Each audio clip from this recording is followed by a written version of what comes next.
Hello, and welcome to session 4 of our series on parenting in the primary years.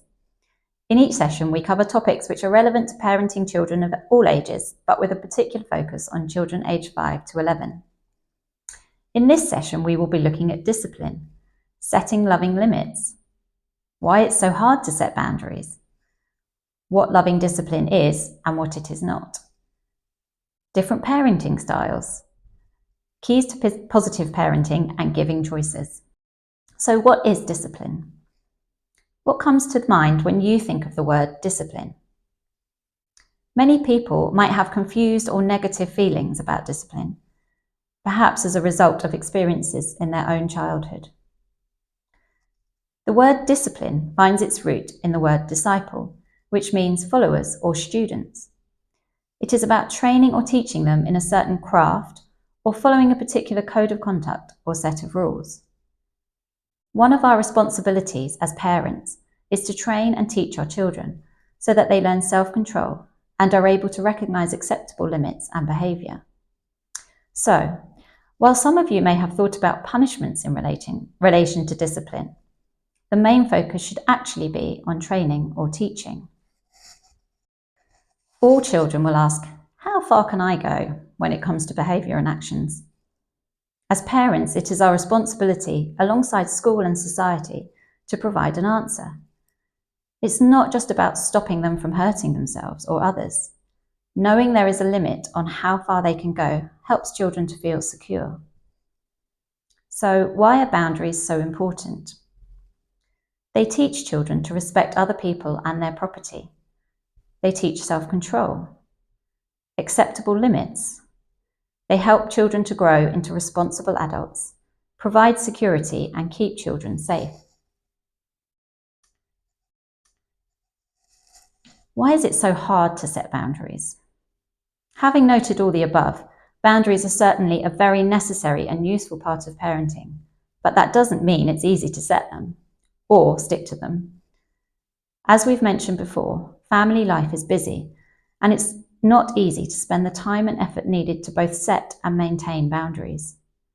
Tiredness, busyness, not wanting to upset our children or spoil the atmosphere, all of these things and more can make maintaining boundaries and being consistent difficult.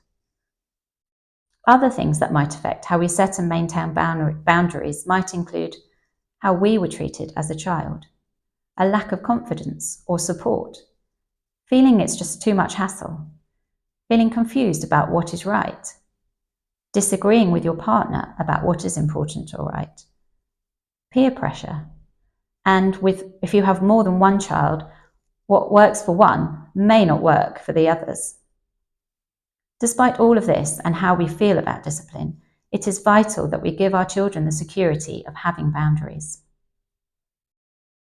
What is loving discipline? Well, let's begin with what loving discipline is not. It is not shouting and yelling. It is not dominating and controlling. It is not criticising, putting down, smacking or hitting. It is not being inconsistent or being cold or detached. If you feel that you have got into a negative cycle with discipline, the first thing you can do is start to try giving your child more positive attention. In session 3, we spoke about getting alongside your child and spending time with them, doing something fun, and this is the perfect place to start. Also, try to notice when they are being good and give them lots of praise and encouragement. Even the smallest thing counts, so make the effort to pay some attention and catch them doing something good. Remember, children copy behaviour, including their parents, so often we need to change our own behaviour before they can change theirs.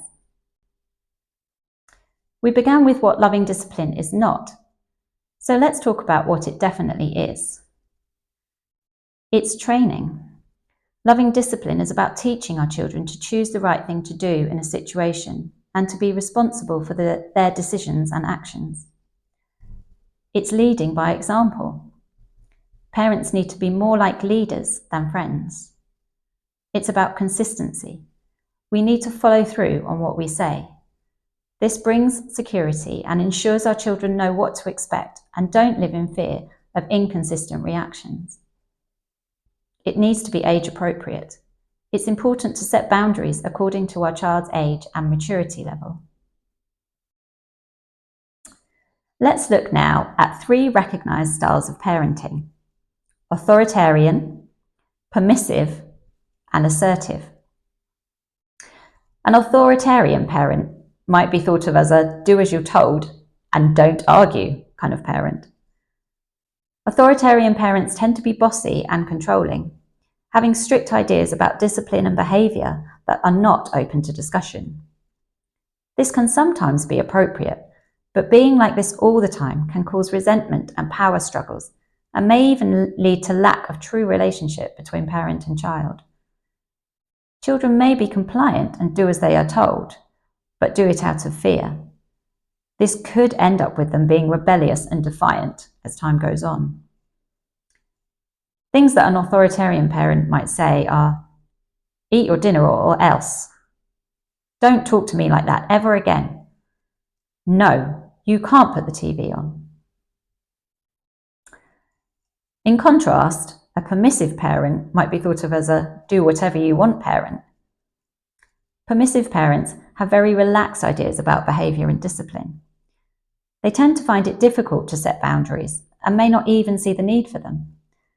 This could be as a result of growing up with an authoritarian parent themselves. Children may end up feeling like their parents don't care or don't love them.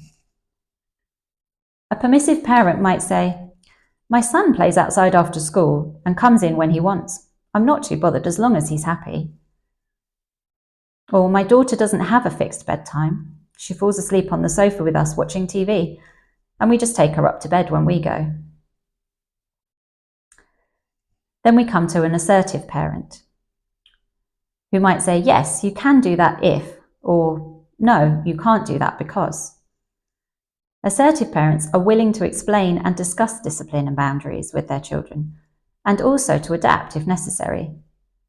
They have a clear idea of boundaries and enforcing them, but they are not bossy or apathetic. They give appropriate freedom within limits, which helps their children to learn that actions and choices have consequences, which leads to self-disciplined and secure children. Assertive parents are willing to face temporary unpopularity for the sake of their child's long-term well-being. An assertive parent might say, "Yes, you can put the TV on, if you do your homework first," or "Yes, you can play outside, as long as you stay on our road and are back by 5. Have a think now about these 3 different styles. Can you recognise any of them in you?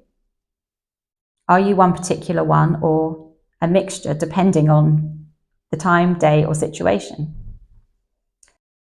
The key questions to ask yourself are, what do you want to be like as a parent? And therefore, is there anything you need to change? Have a look at this parenting style diagram and think about where you would place yourself on the line. Where would you like to be, or are you there already? Feel free to pause the session if you need some more time to think about this. So let's think about positive parenting. We're going to look at some keys to successful parenting that will help you to be an assertive parent. Remember, these are key points to think about and plan around. Every family is different and has different priorities, so the boundaries you set and the behaviour you want to encourage or discourage will not be exactly the same as other families.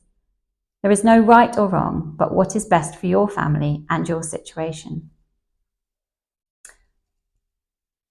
Expectations and house rules are a good place to start. You can set the behaviour you expect and want in your family. You can agree the basic rules with your partner if you have one and present a united front together. Be a good role model. Remember, children copy everything. For example, don't swear if you don't want them to swear. Speak to your children in a way that you would like to be spoken to. Encourage your children to remember their manners, to say please and thank you in all situations. Encourage them to help around the house, for example, putting their belongings away, helping to clear up after a meal, etc. This is a great way to help develop their independence. The second area is in routines. Children thrive on routine. Knowing what to expect on a daily basis not only helps them feel secure, but is another way to foster independence, as they know exactly what they should be doing when. For example, in my house, we always have breakfast first, then get dressed and brush teeth before leaving for school. Establishing a good bedtime routine is a really good place to start, especially if it gets a bit hectic in your house. Routines bring a more stable feeling to family life, especially for younger children. Routines also help children to take responsibility. They learn what is expected of them and can start to do things independently without being asked. This can be especially helpful if children are not doing what is expected of them or need some encouragement to do so. My third child came along when my first two were 5 and 6, and bedtime got quite crazy in those first few months after he was born. My husband's job meant he often wasn't around to help during bedtime routine, and I was getting pretty overwhelmed and exhausted. One day I was talking to a friend about this, and I got a great piece of advice that has worked for me in all sorts of situations to this day. When your child is meant to be doing something and they aren't, instead of telling them what to do, try asking them instead. For example, it's time to get ready for bed now. What do you need to do first? This encourages them to think for themselves and stops you from barking out orders, which children are incredibly adept at developing selective hearing to. Once they have hopefully completed the first task, you can then give lots of praise and encourage them on to the next thing. That's great. Well done for getting your pajamas on. Now, what's next? Consistency is also important when setting boundaries. Say what you mean and mean what you say. Do all you can to present a united front with your partner, so your child knows that if one of you says it, the other will say the same. It brings stability and security if the same rules that applied yesterday also apply today, and the next day, and so on. One-to-one fun time is important too. In the last session, we spoke about how important it is to spend quality time with your child to help build a good relationship with them. Misbehaviour is often about getting a parent's attention, so this will help to improve their behaviour if they know there will be times when they get your undivided attention. Communication is also key. Speak to each other with respect and listen with love. Remember, how we talk and listen greatly affects the quality of a relationship. Ask yourself, would I like to be spoken to like this? Don't expect your child to be a mind reader. It is our responsibility to ensure they understand clearly what is expected of them. Communication is a two-way street, and we need to listen as well as talk. But as parents, there will be times when we will need to take the lead in talking to our children about important life issues. Communicating with children about topics such as their body, sex, relationships, life and death, drugs and alcohol should only be discussed in ways that are appropriate to their age and maturity. But we don't need to lie or make up things that aren't true for fear that our children are too young, might be scared or too upset, or won't understand. Communicating with children about these issues can be likened to building a house. Children don't need a whole house by the time they're 5. We should start with a good, strong foundation and then build brick by brick and layer upon layer. We can lay a good foundation when our children are young by teaching them about trust, love, responsibility and maturity, by demonstrating to them and talking to our children about them. As they grow, if we have laid these foundations, not only will they have a good basis to grow and develop their understanding of life in a healthy and balanced way, but also hopefully be happy to come to us and talk about whatever issue they might be facing. Let's think about giving choices now. Another characteristic of assertive parenting is to give choices. How can giving children choices help them and us? It can help to avoid battles and power struggles. It can help children to take responsibility for their actions. and to feel included in decision making, which in turn helps them to feel valued and respected. It can also give them a sense of control over their lives. Here are some examples of situations where it might be helpful and appropriate to give choices to your child. When to do homework. For example, you could say, do you want to do your homework before or after dinner? Helping around the house. Would you like to clear the table or wash up? Helping with the shopping.